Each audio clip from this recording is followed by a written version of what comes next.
Welcome everyone. We've made quorum now, so I'll call this meeting to order at 7:02-ish. And I have had regrets from Barb Sear and Leanne Mallon so far. It's an acknowledgement of the traditional territories, the traditional lands. The land upon which we work, live, and sustain ourselves is the ancestral and treaty lands of the Michizagig Anishinaabe, also known today as the Mississaugas of the Credit, the rightful caretakers and title holders of this land. We also recognize the rich pre-contact history and relationships which include the Anishinaabe and the Ongwe-Hongwe. Since European contact, this land continues to be home to Indigenous and non-Indigenous peoples. As responsible community members, we value the diversity, dignity, and worth of all people. Colonialism displaced and dispossessed Indigenous peoples of their ancestral land and continues to deny their basic human rights, dignities, and freedoms. We are committed to learning true history to reconcile, make reparations, and fulfill our treaty obligations to the original peoples and our collective responsibilities to the lands, water, animals, and each other for future generations.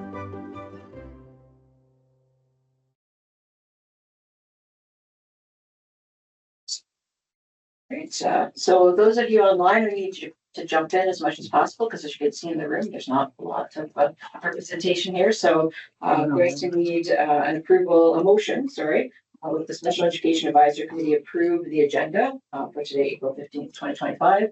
And I'll move that. Okay, so I'll move this. Happy to second. Yes. Thank you very much. All right. Any discussion around the minutes?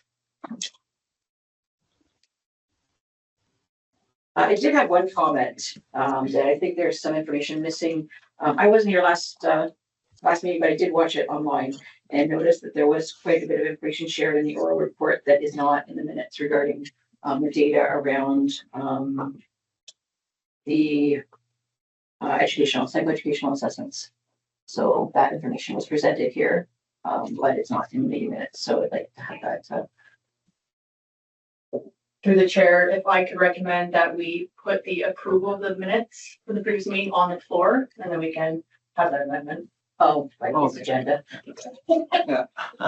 Sorry, wrong one. Sorry, any about the agenda? I'm ahead of myself. I think we're good. All in favor? Oh, sorry, Chair. Sorry. Sorry, this is Trustee Al, Chair. Through you, I have a question about the agenda. May I?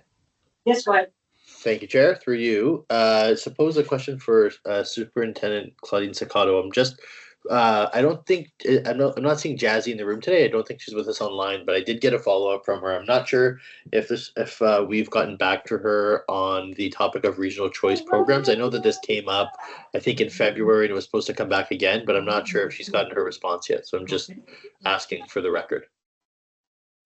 Yeah, thank you. And through you, Chair, I had an opportunity to discuss with Superintendent Laura Chabarro, and Superintendent Chabarro has agreed to an email conversation and potentially a meeting with Jazzy. So I was just going to talk to Jazzy about what was best for her tonight, but since she is not here, I will do that through email. No, I'm sorry. There she is. No, I was going to talk to Jazzy about if you preferred a meeting or a email conversation with the superintendent about about your question. Okay, so the answer is not going to be shared in this meeting, but she does want to have an offline conversation about the inclusion of the kiddos? Yes, she certainly wanted to understand your perspective more before she provided an answer, but we're happy to bring the answer back to the committee, of course. Okay, yeah, no, you can connect me with her, maybe send an email, and I'm happy to meet at her earliest. Thank you. Yes. Sorry, through you, Chair, may I continue? Yeah, go ahead. So just ask again through you, Chair, if you wouldn't mind, Superintendent Sacato, if you could tag me in that just for awareness, and then I would like that to come back to the committee once you've had a chance to meet with Jazzy, please.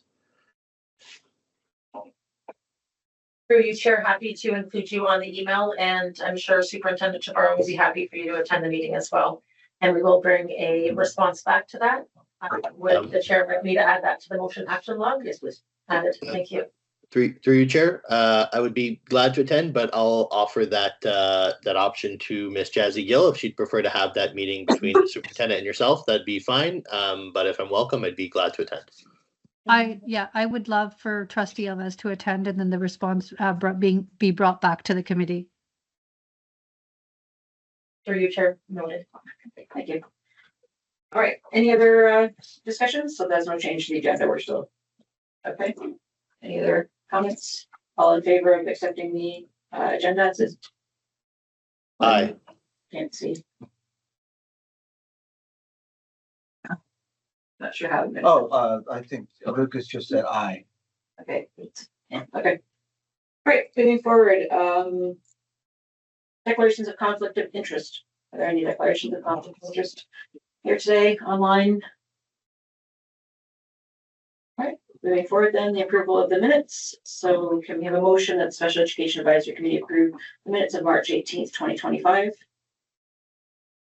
Trustee Clark, Trustee Benjamin. Aye. Great. Thank you. Any discussion?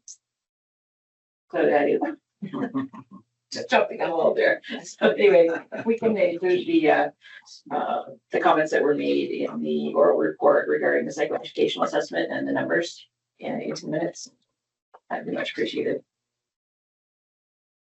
Through the chair, we could have a mover seconder for that amendment. Oh, yeah, Okay, can you just second? Thank you. no problem. Mr. Clark, anyone else? The seconder, please.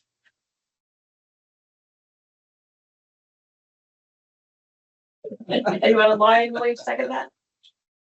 Oh, sorry. Yes, Chair. Absolutely. Feel free to call on me to second. I'd be glad to second the items on the agenda. Oh, I did there.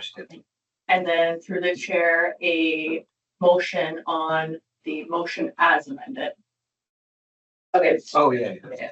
So we've changed them. So now we need a motion. The Special Education Advisory Committee approves the minutes as amended for March 18th, 2025. Sure. Okay. Trustee Clark and Trustee Benjamin, thank you. All in favor? For little hands, if people can put their little hands up on this, you can kind of draw some. Great. Okay. So just a question. How does that now show up? How would the public be able to see that information? Where will it show up? It will be included in the official record and update it. So in the actual minutes that are posted online, they will be in last month's or this month? In last month's, and then it also be reflected the amendment in today's minutes. Perfect. Okay, thank you. Great. Delegations of public questions. We have none tonight. Reports from officials and staff. So superintendent report. I'll pass it over to you. Thank you. And through you, Chair, we do have a quite a significant package that goes along with my superintendent report, including an oral report. So for all the SEAC members who are online today, I will ensure that my assistant sends all of the information I'm referencing in my report digitally. Thank you. Good evening, everyone, and thank you once again for your continued dedication and commitment to supporting exceptional learners in our board. I do want to take a minute to welcome our new Associate Director, Harjit Ajla, to the room, who will be supporting us for the next few months at SEAC. We're really pleased to have his level of expertise and commitment here and are thankful for you to be a member of this team. I want to also express my sincere appreciation to the members of SEAC for their ongoing partnership and advocacy. Your voices and perspectives are invaluable, and they continue to help shape the work we do to ensure every student receives the support they need to thrive. I'm exceptionally proud of the work being done by our department and across our schools to support students with exceptionalities. Over the past several weeks, we've been deeply engaged in IPRC meetings and annual reviews, and it's been heartening to witness the dedication of our staff and the collaboration and voices of families. One of the most encouraging pieces of feedback we received recently is from families who are seeing the positive impact of our move to learning hubs. They're expressing appreciation not only for the hubs themselves, but also the shift in how placements are made based on a holistic portrait of the student rather than simply their identification. This approach is resonating with families as it better reflects the strengths and unique needs of each learner. At the ASSET 2020 2025 conference, representatives from the Peel District School Board participated in various sessions focused on innovative strategies to support students in accessing the curriculum effectively. Notably, 2 sessions were led by the PDSB members, highlighting our board's leadership and commitment to inclusive education practices. Attendees explored topics including use of assistive technology tools, differentiated instructional methodologies, and enhancing accessibility in classroom environments. As we return to our schools, the valuable insights gained from the conference will directly inform our professional development initiatives, curriculum planning, and technology integration strategies. By disseminating this knowledge through targeted workshops, collaborating team meetings, and instructional coaching, Peel educators will be empowered to create more equitable and accessible learning experience, ultimately fostering greater student engagement and achievement across diverse classrooms. In response to SEAC's request for a more detailed onsets report, we are pleased to share the data that was requested, which is in this chart right here, which all of you will be emailed tomorrow. We want to acknowledge and honor that request for providing the information in printed format for you to review this evening. Please note that for privacy reasons, figures reflecting 10 or fewer students are not recorded and symbolized by NR in the chart. In addition, based on the valuable feedback received from SEAC, we have updated our planning template for excursions to better reflect the needs of all students. The curriculum department, in partnership with Special Education Department, created a new revised draft of the planning template and Appendix H to support staff in understanding exceptionalities and planning for accessibility in more intentional and informed ways. This section previously titled accessibility has now been revised and renamed supporting students with exceptionalities to ensure that staff are considering a broader range of student needs during the planning process. These changes aim to promote more inclusive and meaningful experiences for all students on school excursions. We're providing paper copies today for your review. If you wish to provide feedback, please email curriculum@plsb.com with your comments. Additionally, you'll receive an email tomorrow from my assistant inviting you to participate in giving feedback on the draft extracurricular activity policy. The Transition Advisory Committee, in partnership with the Peel District School Board, the Dufferin Peel Catholic School Board, and Community Agency, is hosting the spring session of the Central Resource Fair. It's an in-person event that gives parents, students, staff, and the community the opportunity to learn about supports and services available for students with developmental or intellectual disabilities as they transition to secondary and for life beyond secondary school. This event features exhibitors from service providers like community programs, government and employment supports, and recreational opportunities. The fall session took place in November in a Dufferin Peel school and in the north, and we are repeating this opportunity in the south for families tonight from 6:30 to 8:30 p.m. at the amazing Applewood Acres Secondary School in Mississauga. Many of our special education staff are there right now. This event supports students and families as they prepare to transition to adult services and community, employment, and post-secondary destinations in the region of Peel. This is our second year running the 2 central resource fairs. Next month, we will be presenting a summary of the feedback for special education plan for 2025-2026. During this meeting, we will highlight all updates made to the document, including staffing changes that reflect the valuable feedback received through the year from SEAC and families on our website. Each month, we have dedicated time to reviewing individual standards, as we will again tonight, to ensure deeper understanding and meaningful collaboration, and we look forward to sharing the outcomes of these collective efforts. It is clear that our collective efforts are making a meaningful difference, and I look forward to continuing this work with all of you. Thank you, and I'm happy to answer any questions. Any questions here? No. Anybody online?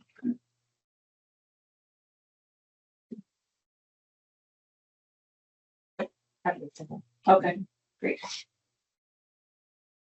So thank you for all that information.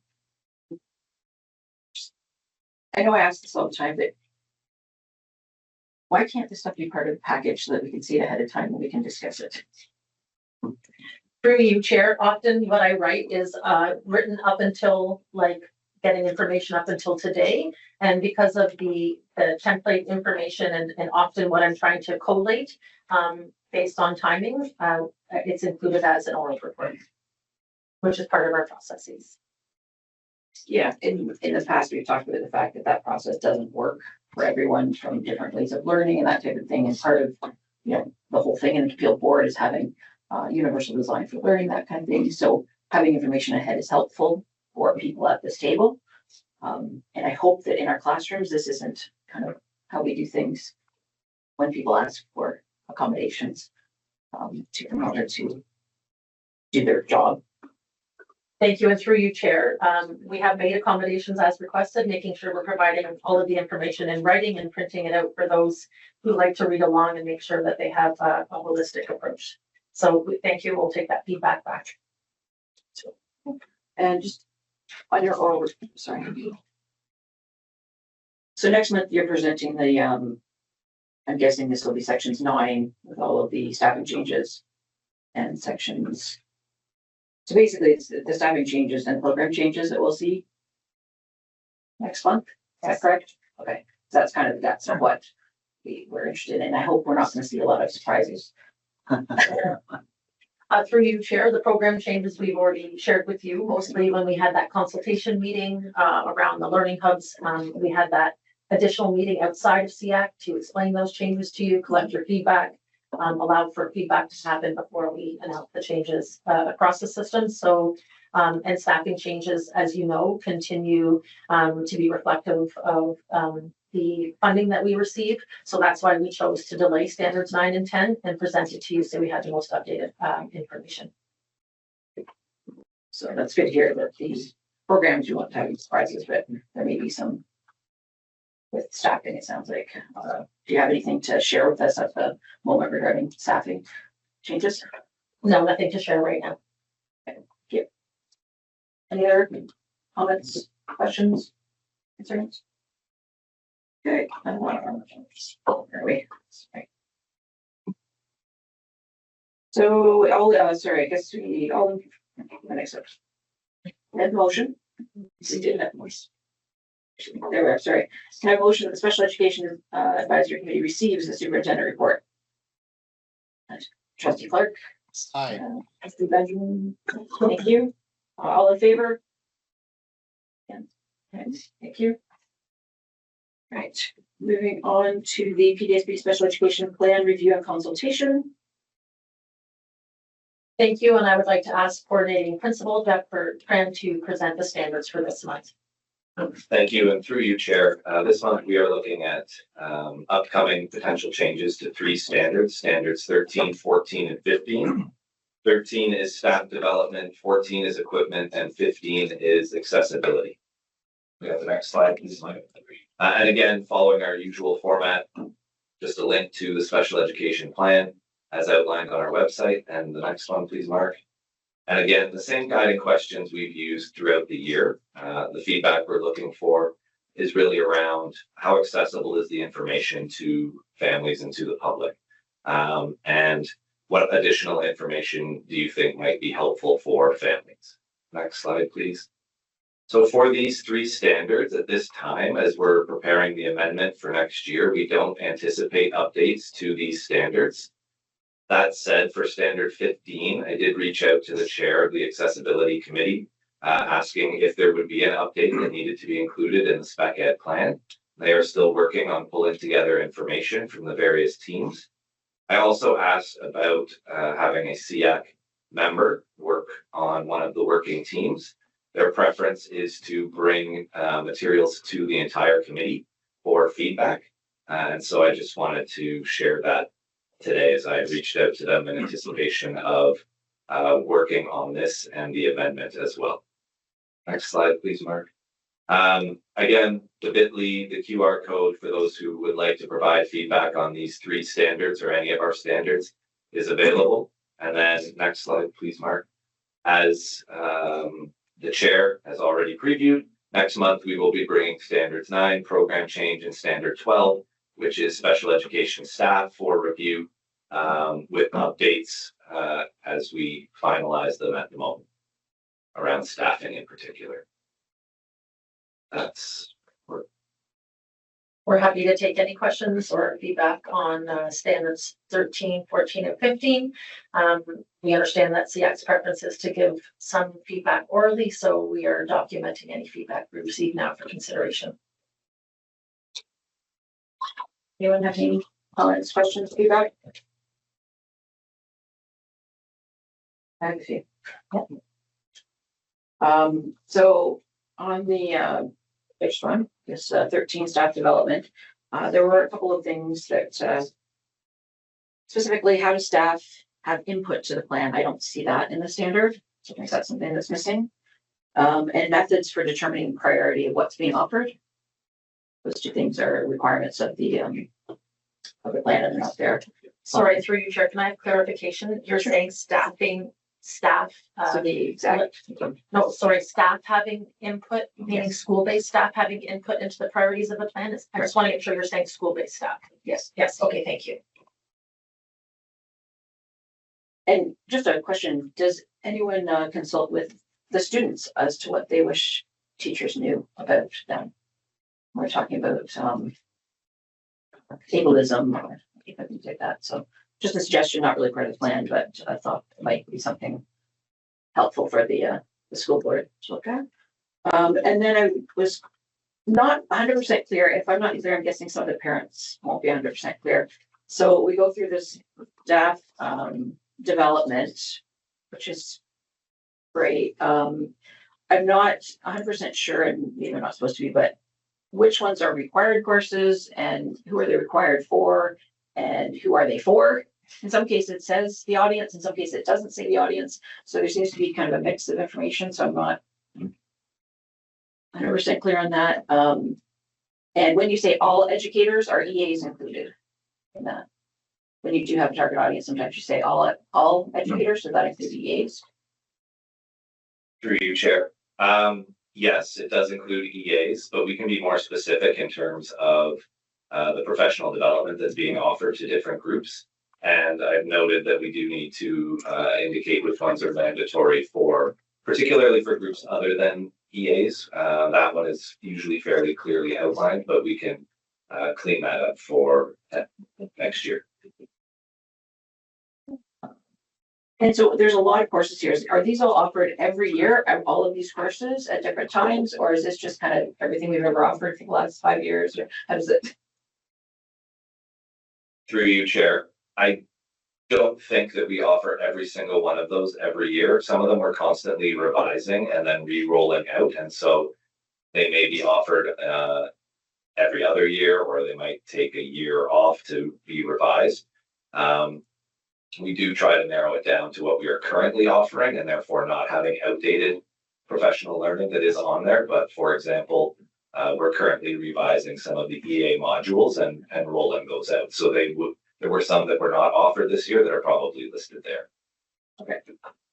And through you, Chair, just to clarify as well, we've done a better job at creating a repository of learning. So knowing that learning can happen in many different ways and doesn't always have to be through release or full day PL, that some educators would be able to access the slide decks or do some self-directed learning. So we've done a lot better job on our internal website around each of the exceptionalities, putting resource files there. So teachers at any time who serve students can make sure that they're accessing those supports. Okay. So even though they're not formally offered, they're still available. So we can maybe clarify that as coordinating principal we're transferred.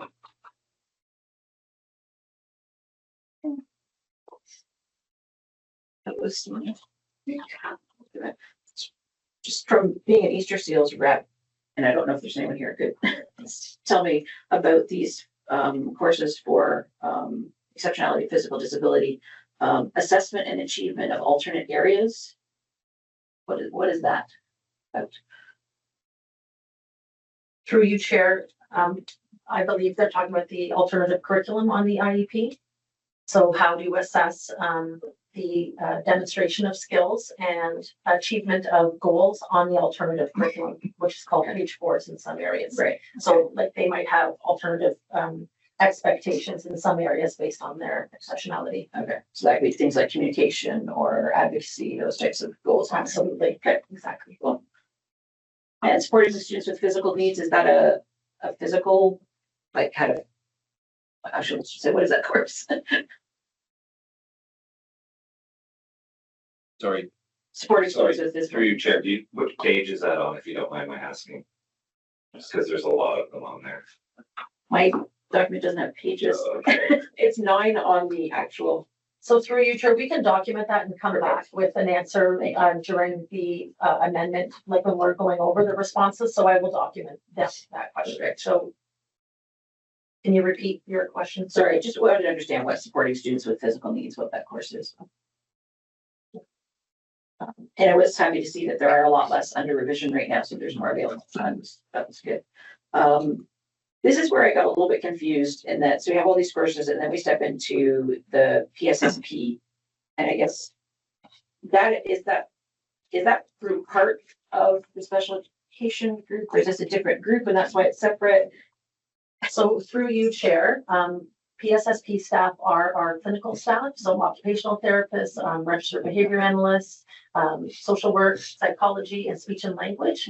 So they too are provided with professional learning and supports that both align with our Peel board goals and standards in multi-year strategic planning, and then also have their own required training through their colleges. So we make sure that we provide the accessibility to that staff to make sure that they have the requisite training they need to stay up to date in their clinical profession. Okay, so then so we see the training they're getting and then the training they're providing to.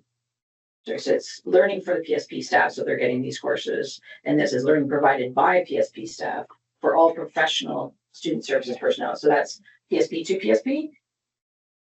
Through Chair, I'll ask coordinating Principal Bertrand to clarify that, but yes, basically that's right, received and getting. But Through you, Chair. So the first one where it's talking about all PSSP is essentially that particular module or learning around understanding the roles.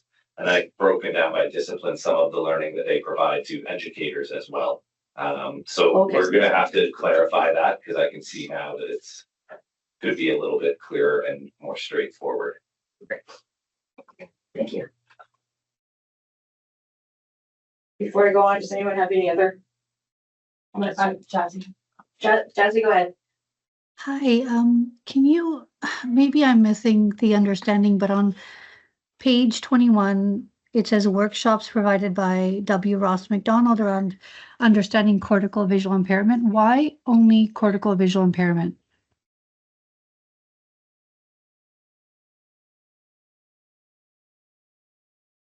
Sorry, did I lose you? Through you, Chair, I will have to go back to our coordinator to ask if there are additional workshops that they have provided. Because I know that our itinerant teachers work with the staff from W. Ross McDonald on a number of different things. So I don't know if that's the only formal workshop they've provided, but I can bring that information back. Yeah, because there's a lot of like inherited retinal dystrophies and other vision conditions, not just CVI. And so I think that that needs to be inclusive. And then I think the other component that I'd maybe challenge you on is not just delivering that to the vision itinerants or any of the other support staff, but rather the teachers, if that's, I don't know if there's strategy or a plan to, because I mean, the teachers are with these, with these students, 7-8 hours a day and not necessarily the vision itinerant. I get that the vision itinerant is teaching strategies to teachers, but wondering if there's an opportunity to have like these techniques shared with children, the teachers of these children, because learning, 90% of learning is visual, and if the teacher's not able to assess that the child has vision needs or vision concerns, and that child might fall behind. So is there an opportunity to share some of these learning strategies with the teachers as well, and not just the vision itinerants? thank you, and through you, Chair, we've taken them down, Jazzy, and that's an excellent recommendation. Thanks. We have any comments, questions? No? Right. Sorry. One point on section, I guess for 14 equipment. I think it would be helpful. it's not a requirement, but to have policies or ideas around equipment use at home, specifically communication devices in this section for parents, so they understood what's allowed. It's not allowed. Okay. And given what you told us at the beginning, that basically the accessibility section hasn't been updated at all. I had a few comments on that. I don't know if you want to share that with the accessibility group, but if I think they really need to have a look at the standard because I don't think what's here covers what's in the standard by any. I commented on that last year as well. So we're looking at, you have the multi-year capital expenditure plan for improving accessibility of the school buildings. There's no access, it's not here and there's no access to it from this document. Outlining how the members of the public can obtain a copy of the completed plan. That's there, but it's like we stated last year, it's available on the board's website. We need a link there. And some of the board's implementation of the capital expenditure plan. There's a little bit here. But I think it's lacking, and we all know that because it's kind of been put on hold, it seems, for some time. So yeah, I guess I'll look forward to seeing this. We're expecting to see this next month, then along with 9 and 11. Through Chair, so 9 and 12 for sure next month. I will take back what you just shared around not meeting the standard to the Accessibility Committee Chair and see what they can provide us. Okay, great, thank you. And I'm assuming we were going to have a new multi-year accessibility plan to put in here. That's the ultimate goal, right? Since we're looking at 2022. Yes, perfect. Thank you. So can I have a motion that the Special Education Advisory Committee receives the PDSBA Education Plan Review consultation? Yeah. Trustee Benjamin, thank you. And I see Trustee Al's hand up as well. Thank you. All in favor? Okay, thank you. Moving on to section 7.3. We are in the budget review and consultation. Thank you. And through you, Chair, each year we hope to gather SEAC feedback to share with the Board of Trustees when they are considering budget allocation. The report will share with you how we are proposing to collect data from SEAC under each of those areas. The plan was for my SEAC colleagues online that we were going to have small group because we know we prefer smaller groups and collecting this information verbally. So we had plans and all of the coordinating principals were assigned small groups to meet with. But in absence of that, in understanding we only have 2 SEAC members here in person, we'd like to offer an alternative way that SEAC can provide feedback under the areas of a focus on special education always and the communities that each of you serve, looking at the areas of literacy, science, technology, engineering, and math, supporting vulnerable students, French language, mental health, student readiness, operations and school facilities, Indigenous education, student transportation, and learning resources. So as this is highly important and we want to make sure that we're capturing everybody's feedback, we can either have a raise of hands with ideas telling us which one of those areas you're providing feedback to, and I'll have staff here document that. As an alternative, we can certainly have people email my assistant Pamela Kahn, and I can share a Google Doc tomorrow if people would prefer that means. And Chair, happy for the committee to decide if they want to provide oral responses now that we can draft, or if they would prefer to take some time to provide a more fulsome feedback through like a Google form that they can fill out in each of these areas that I can have a team member create and send out tomorrow with all of the other documents, because it is important that we collate SEAC feedback and the dedication of the finance team to take that back for consideration. So happy for SEAC to guide us in that decision. So I just want to kind of take a poll of the SEAC members out there. Do you understand what it is they're asking for? Because when I first looked at this looked like the survey that was sent out to the public that I myself already did. So when talking with Claudine, no, I understand basically they want to know what sort of areas in those places that you think they should be spending the money, maybe special projects, but under those different umbrellas, kind of thing. If that makes sense. So I think in general, though, what we're looking for is we have a budget coming out. Is there anything from your group's point of view that where we're lacking? And we feed that on to the finance department. Is that clear? Thank you. And through you, Chair, if it doesn't fit readily into that, and if that's a challenging thing to do, we're happy to take open feedback and then have my team go through and determine where they think it fits. We might have many in some areas, like supporting vulnerable students or mental health or readiness. There might be some really strong advocacy in some areas. And then based on the populations that we're supporting and serving, there might be less in some areas. So again, happy to either take feedback orally now or create a document, an open document that we can feed into. Oh, that's so much. Trustee Els? Go Thank ahead. you, Chair. Through you, I don't want to speak for others in the committee, but I do think it'll be important to have a Google Doc. I know, the Board of Trustees have the privilege of frequent contact with staff to provide feedback. We have, a variety of different committees where we're able to have that opportunity. But especially for committee members that can't make it in, I think that, both can hurt, especially if it's not too onerous on staff. The point that I just really want to underscore is that if we do a Google Sheet, that the time constraint be specific so that we don't miss budget. I wouldn't want the committee to come with suggestions and then have them miss. And just I'll throw this out there while we're talking about it. I know I'm probably getting ahead of myself because we have a meeting coming up on regional choice programs. But if there's a budget implication here, I think this is something we should definitely pay special attention to. I've read committee member Jazzy Gill's comments on the subject, and I think it certainly warrants consideration. Okay, thank you, Trustee Els. Anyone else on the call have any comments right at the moment? I'd love to have a conversation about it because, as we say, sometimes somebody brings something up and I'm like, oh yeah, that actually makes sense, but really I think it should be this way. Do we have any thoughts on things that are important to the SEAC community? Or people we represent?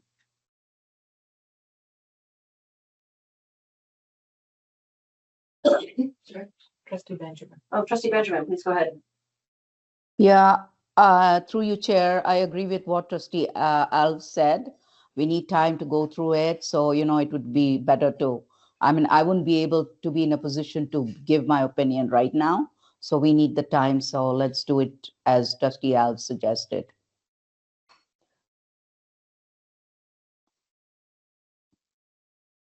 Any other comments or thoughts? I agree with my two colleagues. Okay. All right, then we will move on. So through you, Chair, just to confirm, we will be sending out that. I'll have a member of my team make a kind of collection form. We'll talk about how it's most accessible to make sure that we're not trying to limit the feedback and maybe make it more open. I think is probably easier, but we can certainly talk about that as a team. Ideally, if it could be an open format so people could see other people's comments, so more of a document than a form. That's at all possible.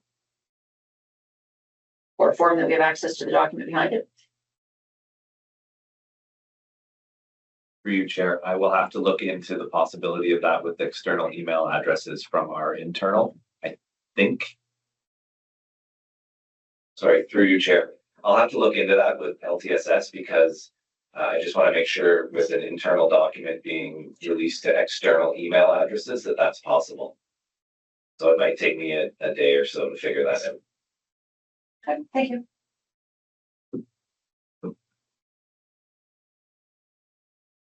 So can I have a motion then that special education budget review consultation be received? Before we do that, is this the only budget review we're having? We'll have a budget review with actual numbers, right? So through you, Chair, the Finance Department already came and shared numbers, existing numbers. Budget Review Committee often doesn't meet until June and into July. So the next opportunity would not be until the new year. Okay, thank you. Sorry, I'll go ahead and have motion that the special education budget review consultation be received. Aye. Trustee Elves and Dorothy. Thank you. All in favor? Okay, next we have the response to the delegation regarding the special education reports. Thank you, and through you, Chair. You would have seen attached in your package a response to the delegation. The delegate asked questions around registered behavior analysts, provision of individual education plans, paying for services privately, getting better qualified EAs, and looking at class sizes. Responses were provided to the delegate via email directly. I'm happy to answer any questions about the responses shared. Do you have any questions online or in person? Trustee Elves. Apologies, Chair. That was a legacy hand that I was not quick enough to remove. Thank you. Anyone else? Great. So I have a motion that the Special Education Advisory Committee accept the communication.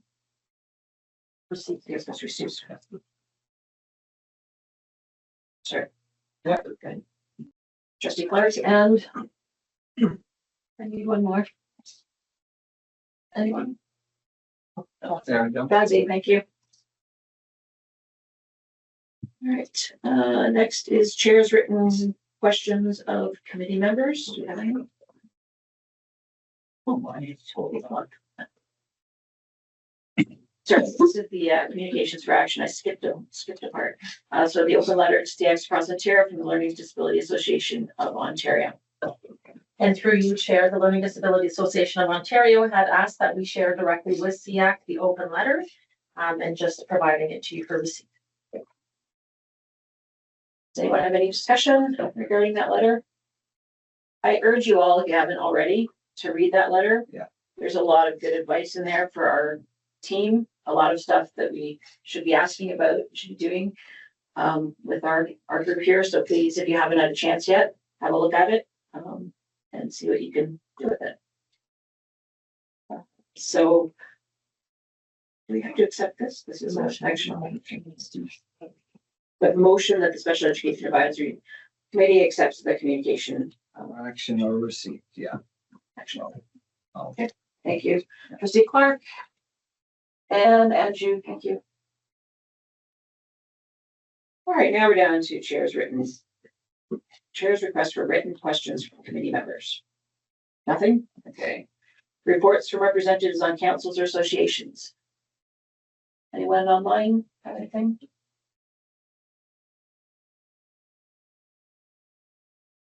Seeing no hands, we're down to the committee members' motion for consideration. Special education program changes for 2025-26. So I'm not sure how this works. I think I've taken this over. Do I need to?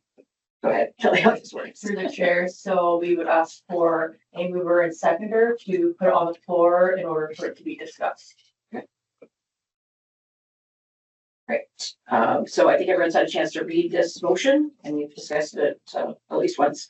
Do I have anyone who can move this motion for us? Thank you, Trustee Clark. And a seconder? Happy to second. Okay, thank you. Trustee Ells. Okay, so then we have to put it out for discussion. Yes, may I, Chair? Sure. Through you, Chair. Having reviewed the motion, I'm wondering if it wouldn't be too much to ask, if we could ask staff, perhaps our governance officer chair, to offer their take on the motion. I'm just wondering if we are crossing into operations, but I don't want to. I don't want to suggest. So I'm just wondering if we could ask staff, particularly our governance officer, for their take. Yes, go ahead. Through the chair, thank you. From a governance lens, I would defer back to our governance training that we held in December for SEAC. And specifically where we discussed governance versus operations. The decision to collect data and release data does lean heavily towards the operational side. So from my governance lens, I would ask members to take that into consideration while discussing this motion. So can you just, so does that mean that you don't have access to the information, you're not allowed to release it? I'm not clear. So what we're looking for here is understanding what data is being used to make these decisions. Yes, so through the chair, the release of data and collection of data, it's used on a day-to-day basis for staff to make operational decisions. So it is bordering on that level of trust for staff to carry out their duties in that manner, but it is at the will of the committee. So I will leave it in your hands. Any other comments or discussion? So I'm going to go ahead and see it in hands.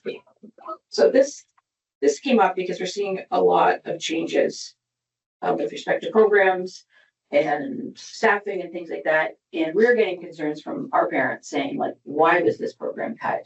And when we ask the question, we're not getting a lot of data-driven answers. And specifically these, it started with communication last year. We still haven't seen any data on the pilot. So this was the only way we felt that we could ask for information that we're not being able to get by simply asking in this meeting, trying to understand for our parents what's going on in the board, how these decisions are being made. So I still stand by this motion that I think we need to, have a vote on it and decide, is this, I guess one question is this data available? Forget whether you can give it to me or not. Was this data used in the decisions? That would be a starter.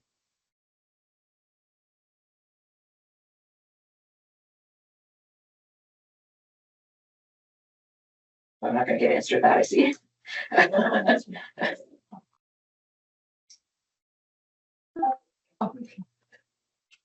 Sorry, miscommunication. I was to reserve. So we did provide data on the communication pilot. We did work with the research department and collected data and shared that at a former meeting. I do not believe you were present that day, but we did it in the minutes. I think we had a slide deck. I think that accompanied the outcome, but I can certainly share this with you. Okay. Certainly all of our decisions are data driven, and we don't just look at qualitative data, but we look at jurisdictional scans, best practices from other boards. I meet as a committee around a regional support committee for all superintendents across centrally. We talk about programming, we talk about best practice, and certainly have a lot of qualitative data from schools and experiences. That was one of your questions around how do we make sure that we're responsive. When we have resource teachers and special programs resource teachers, they will often feed us information around how things are actually happening, which I know is something that you chair say often, making sure that we have much thought, collaborative decision, multidisciplinary teams making decisions. It's certainly not, it's certainly a collaborative, thoughtful decision-making process rooted in data and inclusionary practices. That's great to hear, but when we ask the questions, that's what we ask. Is that statement, right? That we do it this way. I don't feel that we're getting true information on how decisions are being made, and that we're looking at a lot of qualitative data, which is great, but where's the qualitative data coming from? Are we including parents? Are we including kids? That kind of thing, which we haven't particularly in the past. So anyway, that being said, there's a hand. Go ahead, I can see a hand, but I don't see any. Trustee Bailey. Oh, Trustee Bailey. No, but just. Trustee Bailey. No. Okay.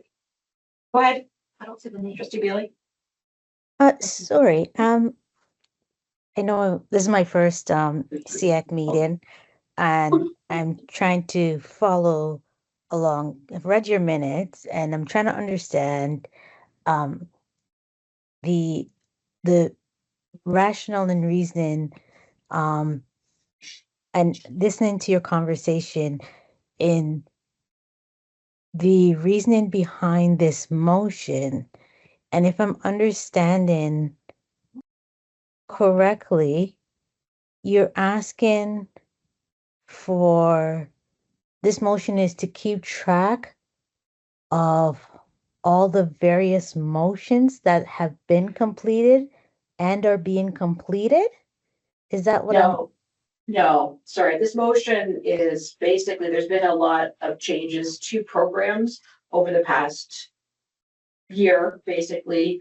And the SEAC members don't feel that we've had a real good understanding of why they are and whether we're using a data-driven approach to make these decisions. So we have asked historically for information and it hasn't been forthcoming, which is why the motion is here to try and understand what data is used and if it's available. Through you, Chair, with the changes to special programs, we actually had an interim meeting to share the idea, share the feedback, receive feedback. We had talked to many community members and through our IRCs, so our IPRCs, sorry. So we do collect a lot of data through our special programs resource teachers and special education resource teachers that we collate from families, and why we had an interim meeting to share the proposed program changes before they were implemented. So I do feel like we have, shared proactively to make sure that we were included in the decision. Sorry, yes, you've shared, but when questions are asked, they're not typically, there's not a lot of supporting or answered, like things, I can, one of number 4, when you were talking about changing to learning hubs, right? So do we have admit DMIC criteria yet? Do we know, the number of people served in each type contained, like this is the kind of information that. So through you, Chair, we do have the creation and multidisciplinary, again, looking at both clinical staff and special education staff, as well as people from the field, co-creating the criteria around after it was approved to move in that direction to make sure that we're looking at the 4 elements of the alternative program carefully so that when placements are being made, they're done strategically and thoughtfully. So there is criteria being created, but the original criteria was created, and then now we're flushing that out and making sure we're collaborating. And you'll see evidence of that during our amendments that we're sharing with you on the special education plan. So those placement charts that you see in our special education plan will be amended to reflect those changes for feedback. Yes, it's like this is a good example. So students are right now being IPRC'd into these programs. Yes. And there isn't, well, you have some admit DMIC criteria that's still evolving. Yes. That hasn't been shared with sort of the public or SEAC or parents or, so that's where we're struggling. So through you, Chair, it is shared very clearly with parents in all of the scripts for the ICRCs and annual reviews have been written. And that is shared with each individual parent based on their child's individual portrait. So beyond like a generalized approach, it certainly is looking at a more individualized approach as to that student's portrait and why that learning hub placement would be best suiting their needs. So we've gone beyond that and done deep, supportive IPRC placements. And as I shared in my oral report, it has been very positively received. So how come that couldn't be shared until next month? It's through you, Chair, It was because asked 2 months ago. so we evolve always, right? And we have to adjust to the realities that we're facing as a board. And instead of sharing a standard piece by piece, this is why we decided to delay the standard until we felt we had a more comprehensive and fulsome response to provide to SEAC. We were hesitant to do it in numerical order when we knew that some of those decisions and changes were being made as that standard came up. So that's why we decided to change. But I do see some hands up. Through you, Chair. One of the things that, as a new trustee, we had to do a lot of training and learning. And one of the things that was that was highlighted to us in one of our training is operations versus governance. And when we're passing motions, and it goes back to what Trustee Alves was saying. When we're passing motions on really looking at when our motions is passing over into operations, right? And this is one of those times where we really have to look at, is our motion passing over into operations? And this motion really is trespassing into operations. So you really have to think, this is a motion that is trespassing into the staff's work. So can I ask you, trustees, then, how do you make decisions and are able to support decisions when you don't have the data behind them? We ask for the data and they give us the data. Okay. However, this is not about data. This is asking for more than data. Yeah, Go ahead, trustee Els. Thank you, Chair. I regret to take us back, but I was actually just going to make a comment to Trustee Carla Bailey's first comment about the motions, because I thought she was referencing the motion action log. So given this is Trustee Bailey's first session with SEAC, I was just going to ask if our governance officer would do us the kindness of a quick 30-second overview of how this committee functions regarding that motion action log. Because to Trustee Bailey's first point, we do have a motion action log that kind of keeps track of questions, but I think we can reserve that for the latter half of this meeting. I don't want to derail your process of motion any further, Chair. Okay, yeah, I think that belongs in the action motion section, and I agree.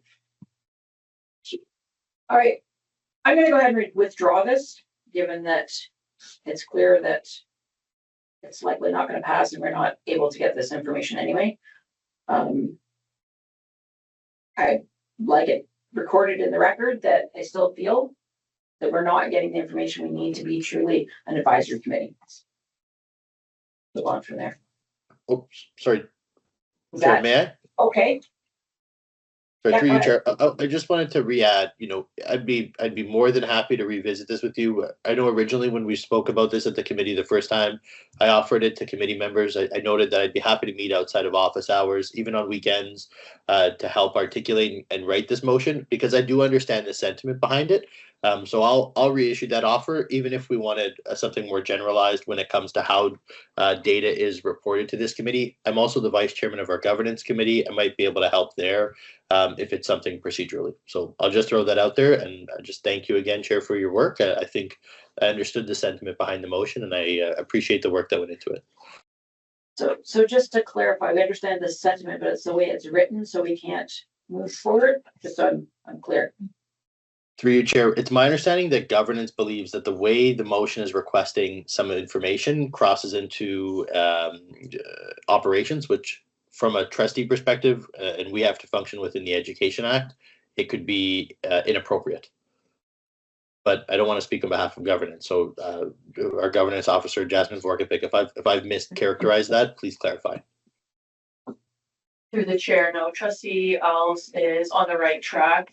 I think if it was written in a way that is more generalized in a governance aspect and a more system-wide lens, just aligned with the the CX mandate. So I think what he's saying is the correct pathway to take with that sentiment. So. Okay, well, maybe we can have a discussion afterwards, because I'm unclear as to how to make things happen going forward. So I guess we don't need, how does that end that section? What processes point of view? Do we need to do anything else? And you're saying that it's withdrawn, it's withdrawn. Right, so the next is notice of motions and petitions. Is this a spot I can put a motion, notice that I will be coming back with a different motion to try and get data? Or do I have to have something written? Something written. So this is gonna be another 2 to 3 months, so we're talking 5 months now. 4 months. Through the chair. Sorry, just point of order through you, Chair. Just I wanted to just jump in there, and again, our governance officer can correct me. You might be able to bring it up in the minutes because you'll be referencing it. If it's done correctly and in time, you might be able to bring up a motion on the floor through the minutes of the next meeting. Okay, thank you.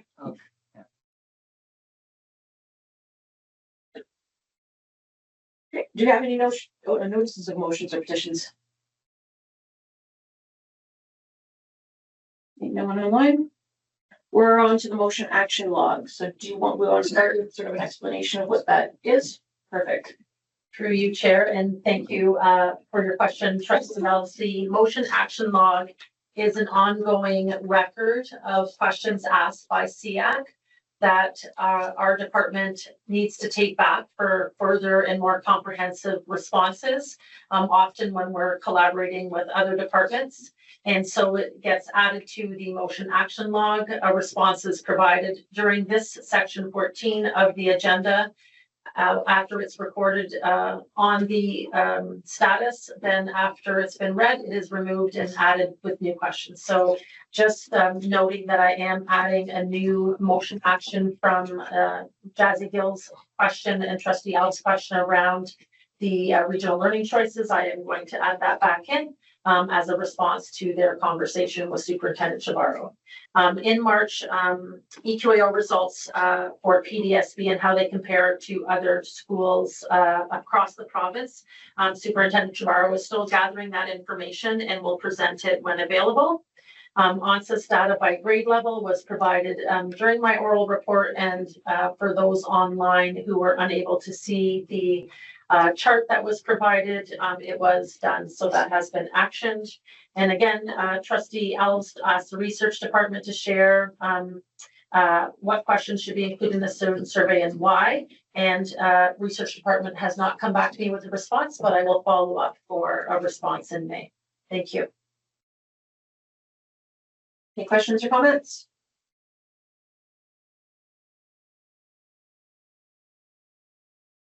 I did want to ask why the accessibility committee to the accessibility plan update had been removed, because we still haven't had an update on that.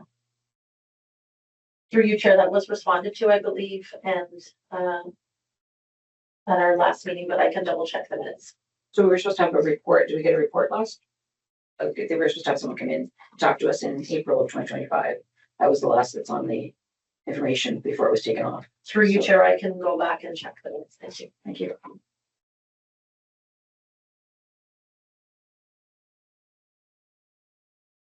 And I will move on to adjournment. Can I have a motion that the Special Education Advisory Committee adjourns the meeting at 8:07, probably a record. Trustee Clark and Trustee Benjamin.